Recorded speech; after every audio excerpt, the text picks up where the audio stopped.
সব সময় আল্লাহর কাছে এই দোয়াটা যেন আমরা করি, আল্লাহ কিয়ামতের দিন তুমি আমার হিসাব নিও না,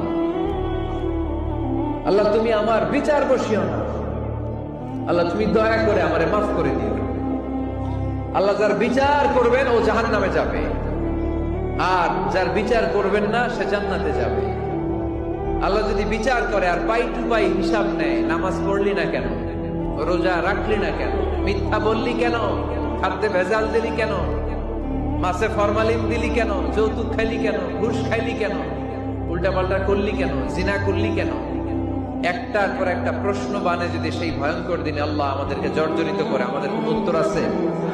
সেদিন আমাদের বাঁচার কোন উপায় আছে? তাই আমরা সবাই আল্লাহর কাছে দোয়া করবো, আল্লাহ কোন বিচার টিচার মানি না, কোন বিচার করতে পারবো না, দয়া করবা। কথা কয় না? কি করবে? এবার আওয়াজ করে বলেন, বিচার চান না দয়া চান? সব সময় আল্লাহর কাছে এই দোয়াটা যেন আমরা করি, আল্লাহ কিয়ামতের দিন তুমি আমার হিসাব নিও না, আল্লাহ তুমি আমার বিচার বসিও না, আল্লাহ তুমি দয়া করে আমারে মাফ করে দিও। আল্লাহ যার বিচার করবেন ও জাহান্নামে যাবে, আর যার বিচার করবেন না সে জান্নাতে যাবে।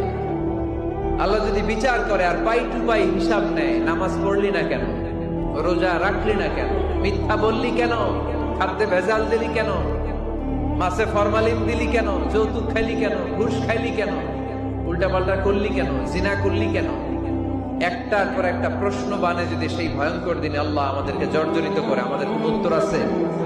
সেদিন আমাদের বাঁচার কোন উপায় আছে? তাই আমরা সবাই আল্লাহর কাছে দোয়া করবো, আল্লাহ কোন বিচার টিচার মানি না, কোন বিচার করতে পারবো না, দয়া করবা। কথা কয় না? কি করবে? এবার আওয়াজ করে বলেন, বিচার চান না দয়া চান?